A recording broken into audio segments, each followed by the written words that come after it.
So just to make sure that everybody's on the same page, we're going to talk about this very, very quickly. So unfortunately, because of the way things have been set up this year with, you guys are home part of the day, you're here the other part of the week. There's other people who are just doing their work at home. They aren't able to get into class. We've had to really split things up, and we haven't been able to cover absolutely everything that we need to. One of the bonuses for you guys is we're not going to do a final history exam. This is a good thing. Other bonus is the fact that instead of that, we're going to be doing a research essay, which I prefer because instead of you guys counting on one day to get everything done, you've got basically all of January to be getting this done, proper, proofread, and then you're being evaluated on that. So the task is you're going to write about, a 3 to 4 page research assignment essay based on an important Canadian personality, an event, or an issue from the second half of the 20th century. I emphasize the second half part there, okay? And that is because you can use information from the beginning. So if you're going to be doing the UN, you can say definitely the League of Nations as an example of what the UN was doing. Or you can talk about things that happened in the past, but I don't want you focusing on it. If you're doing the way that the Indigenous peoples were treated in Canada, I want you to be talking about the way that they were treated in the second half. You can bring up the cultural schools, but don't focus on them anything before the 1950s. Okay. That's the other reason why the prime ministers, I have a set number of prime ministers. I don't want you looking at King or Bennett or anybody else. It's the ones who were around in the 50s and on. So there are 3 things here. You've got the process, which is your proposal. You've got the research, and then you've got your essay outline. 3 things. They are also included in the final presentation or in your final mark. The topic proposal, which is due on Friday, which is today, it is worth 10 marks. The research, that is what I'm going to be leaving you guys to do. I'm assigning it over the Christmas break, but I am going to be looking at it when you guys come back from the Christmas break on that Friday. So you will have some time on the Monday to be working on it as well, but I'm going to be delving into it on the Friday. So it would probably be a good idea to be taking a look here and there. I'm not, again, assigning you to do this over the Christmas break, but taking a look at things over that time is not a bad idea because that is going to leave you a lot more time on the Tuesday to be doing some more aspects of things. The research is a minimum of 15 pieces of quality evidence related to your topic. I stress quality evidence. Just because you found 15 pieces does not mean you're going to get 20 out of 20. If it's all related to the same idea, if it is stuff that you're picking up at Wikipedia, that is not going to count. Okay, it's quality evidence. Primary or secondary sources, we are going to talk about that in a few minutes. You must list whether it's primary or secondary, including such things as statistics, facts, quotations, all that is parts of evidence. And then the essay outline, that is going to be due also on that Friday when you guys come back. And that essay outline is, you just see here, if you flip to page 16, you'll see the essay outline format right there. And it is very simple. You're going to take a look at your topic, your basic thesis statement, and then your body paragraph number 1, so the first paragraph, what you're going to talk about, your justification for that evidence. You're going to do that 3 times. By the end of this, you should just be able to put in the therefores, the whys, the because of that, this is what happens, and turn this into an actual essay. Okay. Let's take a look at the topic proposal first, page 11. Yes, page 11. So for the topic proposal that is due tonight, Mr. Thorpe has made this one up. Your topic, you're doing the UN, you're doing prime ministers. I want to know which prime minister you're doing as well, if you're doing prime ministers here. So the topic that Mr. Thorpe did, Japanese Canadians in World War II. Related textbook pages. You have the textbooks there for the people at home. I will try to get copies of the textbook pages to you. Fill it in as best as you can, and it's just, take a look for your own focus. Your focus question, what is your main idea? What is it that you're going to be discussing in your essay? This does not mean that you are marked and that you are married to this focus question. You can change it as you're doing your research, but this gives me an idea so I can see where it is you're going, so I can say you're on the right track, or maybe you want to rethink this, and I have a chance to direct you before you start doing all the work. Description. He's got a very brief description here. It's like, 5, 6 sentences, maybe at the most. It is just a very brief why you wanted to do this topic. Okay, what is it that draws you to it? What is it that you can see you can write an essay about this topic? References. Canada. Nope, that is the textbook that he uses for his class. I'm going to get our copy for the reference. I'm going to post it on D2L so that you've got the reference information for our textbook. But that is Canada Continuity and Change, the textbook that he uses in his class. And then 6 other questions. Again, these questions are going to help guide you in your research and in finding your evidence in the next section. Not all of these questions are what you're going to be working on for your essay. But it's better to have 6 options that you can be looking at later on than not to have enough. So some of it you're going to be doing some work, and you're going to take a look, and the evidence is going to say this is a weak topic. Some of it you're going to take a look and the essay research, and you're going to say, wow, this is a great one. I can find a lot of information on that. This is one of the questions that I'm going to be putting in for my paragraph 1, paragraph 2, or paragraph 3. Okay. And then at the bottom there, note, these questions are to guide your research. Okay, this is not your actual research. For example, would be just to Google your question. That would give you other people's opinions. I want you to research it and look up the information and come up with your own opinion. Okay. On page 12, you've got the blank version of your essay proposal. It is on D2L. It is a Google Doc, so you can fill that out. You should be able to just copy and paste that right into your own separate document. Page 13, that is your fact 1, fact 2, fact 3, goes all the way to fact 15.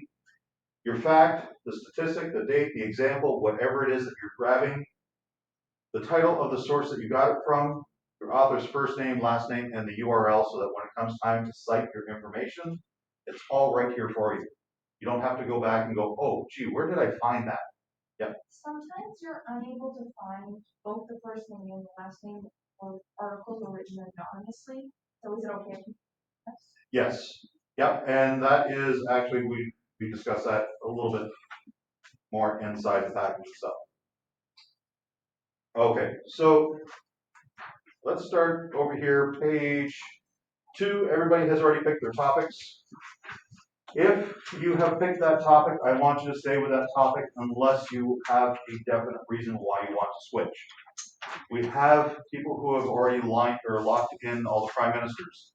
If all of a sudden, Ellie decides that she doesn't want to do the prime ministers anymore, and Marcus really wanted to do the prime ministers, but everybody else has already booked it, it's not fair to him because he is not able to come over to do the prime ministers. He's stuck doing something that he didn't want to do. So if you've got a very good reason why you don't want to keep going with the prime ministers, I will listen to you. But if you've already picked a topic, I want you to stick with it. Next page, the rubric, how I'm going to be marking things. You can see that you can have, well, 1 great argument and then 2 that aren't so great, and then the conclusion is good, the introduction is good. It will all equal out in the end. Also, I am marking your writing style and your format. Make sure your format and your writing style is done properly. Double spaced, yes. No extra spaces after the paragraphs though. Double space, yes, no extra spaces after the paragraphs. You can go in there and click on, let's see here. Add space before or after paragraphs, you do not want that. You do want everything double spaced though. That way I can go through and I can mark up as I need to. Yes. I know that for, say, an English exam, and it's not a personal essay, you can't use I or you. Correct. For this essay, should we, because it's a personal, like sort of personal, we're doing the research and it's based on our opinion? Excellent question. No, you should not be using I. You should be keeping it very formal. Okay? So that is an excellent question. I didn't even think of that. Page numbering, yes, definitely I want page numbering just like what you see on this document here. The next page, page 4, is the guidelines and the essay format. It gives you, you've got topics, rubric, essay guidelines, so it gives you some very specific points. 12 size font, 1-inch margins. I do not want you saying, oh, 3 pages. Font is 18. That doesn't help. I'm going to give 2-inch margins because that way I don't have to do as much. No, 1-inch margins. A cover page, which includes the title of your document. I do want that. People were asking me in period A or in cohort A, is this a hand-in or is this Dropbox? This is a Dropbox assignment. Okay? I do not want the hard copy. I want it in the Dropbox. If it's a Google Doc, that is fine. You know how to do the Google Docs. If it's Word doc or PDF, that is fine as well. Just make sure it's done properly. Make sure that you give credit to all of the information you get. You do not want to get busted for plagiarism. There is a thing that I'm going to be using to check for plagiarism, and we will go through that in another day, where I'm going to show you how quickly it will tell me whether your stuff has come from, you know, I don't know, Fred Smith's research essay that he did on the same topic 5 years ago. It will tell me exactly what you've taken from his essay. It's kind of neat, but it's kind of scary. Big one here, Wikipedia is not a reference page. Wikipedia does not count as a reference. If you use Wikipedia, that is fine in order to get some ideas or to say, where else would I be going, but you do not use Wikipedia as one of your sources. Essay format, below that, again, introduction, 2 to 4 sentences with your focus question, your thesis. 3 paragraphs, paragraph 2, 3, and 4, and then 5 is going to be your conclusion. The way that I'm looking at it, it says 3 to 4 pages. It really should be 4 or more pages, 4 or 5 pages, but we're running a little bit behind on this, so a half page minimum for your introduction, a half page minimum for your conclusion, then 1 page for each of your paragraph 2, 3, and 4. So that would be 5 pages, or that would be 4 pages right there. Your references and your title page do not count as one of your 3 to 4 pages. After that, we are doing APA referencing. There are a lot of great websites in order to get APA referencing. There is, right down here, sample in-text citations. You'll see Citation Machine. Google Docs has EasyBib, where it walks you through it step by step. Give me the name, give me the author, give me the title of the website that you got this from. Walks you through step by step. And at the very back of that whole section, my son said, tell them to do Owl Purdue. He's in high school himself, and he likes that one. He finds that a lot easier. So I give you that option as well. Each one of them will give you the same information as to how to do APA format and citations. And there's some examples there, in-text citation, how to do it, right in this section here, and how you would do it at the bottom, how you put things into your reference page at the end. One thing everybody says, how do I know if it's plagiarism or if it's common knowledge? Hitler invaded Poland, common knowledge. Hitler signed the Munich Pact. We've all talked about that in class. It is something that we have been dealing with, common knowledge. How many tanks did Hitler use when he invaded Poland? That's something that you've had to look up. That is something you're going to source. Who was at the conference with Hitler and Mussolini when they were signing the Munich Pact? Might be common knowledge, might be something where you had to look up something. That is something that you should source. If you've looked it up, source it. Tell me where you got the information. Because it might not just be saving your own necks when it comes to plagiarism. It might be the fact that you have gotten the information from someplace and it is wrong. And I'm going to go through and I'm going to mark you and I'm going to say, no, Marcus, this is not right. But if you can say, I got it from this web page and this is what they say, and I take a look and I go, hey, wow, you're right. That is what that web page said. I'm not going to give you the bad mark for that, but I'm going to tell the class not to listen to this web page. Okay? Yes. So if you say D-Day was one of the best battles that Canada ever fought in, that sentence could very easily be used in somebody else's or a different article somewhere on the internet. Yeah. And would the plagiarism site that you split up and say, oh, here's 20 different papers that had the exact same sentence? It doesn't go for sentence to sentence. Like we do bring in that some discretion in that. I mean, like if it's a common phrase, then we'll say, okay, obviously, D-Day was one of Canada's best battles. We're going to let you off on that one. But if I take a look and you've got a whole paragraph about why it was Canada's greatest battle, and you're not sourcing or citing that information, that's where the problem lies. Okay? You understand that? Yeah. Okay. If you have any questions while you're going through this, feel free to email me. Here is where your question that came up earlier, Elf. No author provided. So that is an example that I put right onto the package itself. Okay? No author provided. This is how you would do it for that type of situation. Normally, I would ask you to do books as well, but I know COVID and everything these days, you can't go into the libraries. There's problems that way, so I know that it's going to be all online. So we're going to go with that. Okay. Primary and secondary sources, that is page 10. We're going to go through just a quick thing. What is a primary source?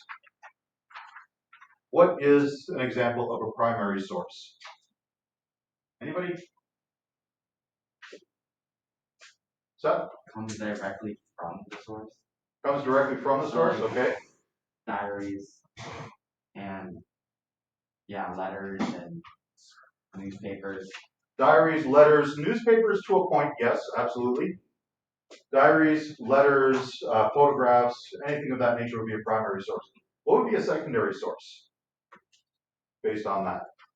Yes? Could be like a story that someone's telling you, or like anything like passed down generations. Anything passed down from generations, a story someone's telling you, a textbook would be a secondary source because we're taking a bunch of information, piling it together and saying, this is how we think things happen.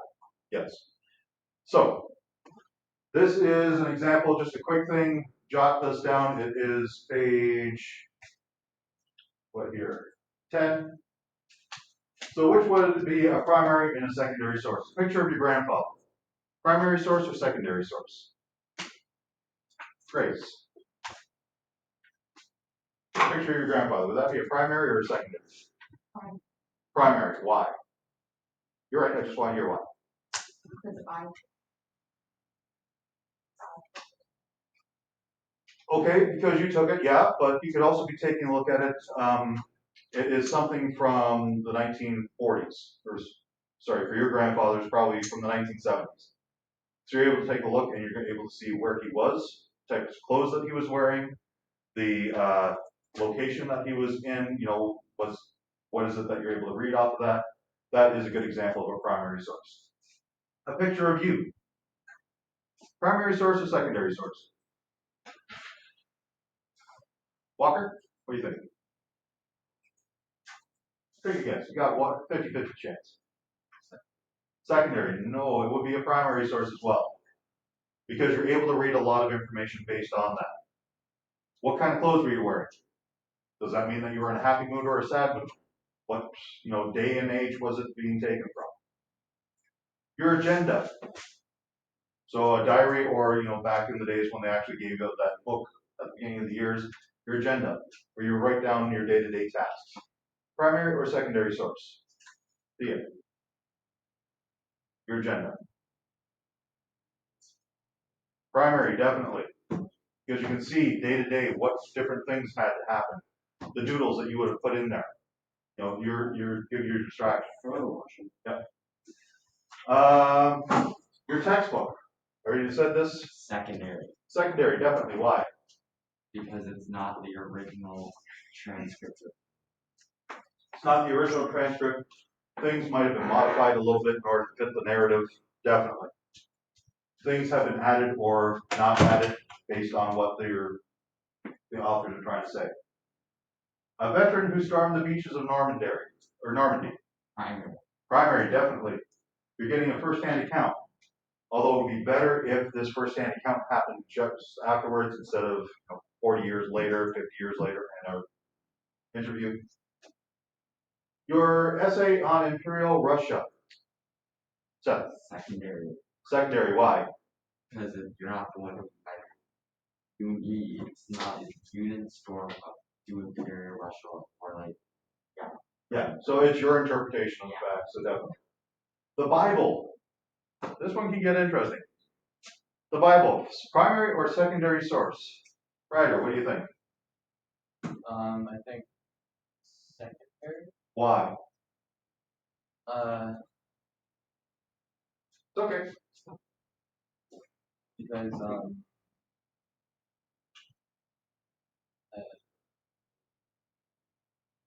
Okay, Walker, you got an idea? getting, it's like it's not getting someone else. Okay, you are getting the information from someone else? I think it is primary because people have written those chapters in the Bible. Okay, It's primary in the fact that somebody wrote it and they wrote it as things were happening, except it's been translated and modified based on different versions. yes. So this one kind of goes both ways because it is a historical artifact. It is written, thousands and thousands of years ago, but at the same point, the translation. One word can have many different translations, and that can change, how you're seeing things in the future, definitely. Some people also say it's primary because it is the Word of God. Some people say it is just another history textbook, depending on your view. So that one is an interesting one. The clothes you're wearing. Okay, you guys are all wearing uniforms, so that one doesn't really count today, but tomorrow the clothes you're wearing. Primary or secondary? I'm gonna say, I don't know, not secondary. No, it would be a primary. Because what you're wearing depends on the mood that you're in. Am I wearing something big and heavy? Why? Is it because it's raining or because it's snowing? Is it because the mood I'm in, I'm just kind of like in a blah mood and that is my cozy sweater? Is it bright and gaudy outfit type thing where you're obviously in a good mood? So that would change things. The movie Braveheart.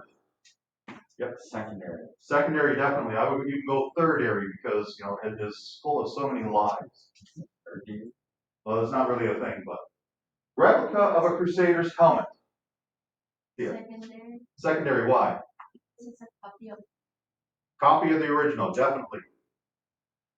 The Diary of Anne Frank. Primary, Why? because it is actually her diary that she wrote, Okay. but it's a book and also translated. Yes, it's a book that has been translated. It has been edited because of the fact that her father went through it and translated it and sent it off to a publisher who came up with a couple of ideas of things to take out or put in. So yes, the original Diary of Anne Frank would definitely be a primary resource, but because we don't have the original, we will accept it as a primary resource in a history essay, but it is actually a secondary. A Roman coin. Primary, Yes. Primary because it's an artifact. Biography of Robert Borden. secondary, Secondary, definitely. Okay. The other ones that I've done in the other class, my story, or no, sorry, reading in the textbook about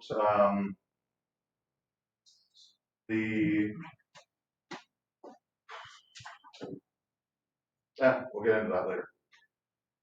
Okay, so that is the basic rundown. That is what you're going to be looking at. There's a couple of primary sources and secondary sources when you are doing your research. That is those charts after the proposal. That is where you're filling in your items, and that will be handed in as well. Okay, that will be handed in. It will probably actually be handed in on the Tuesday that you guys are back. So you guys are going to be doing this research.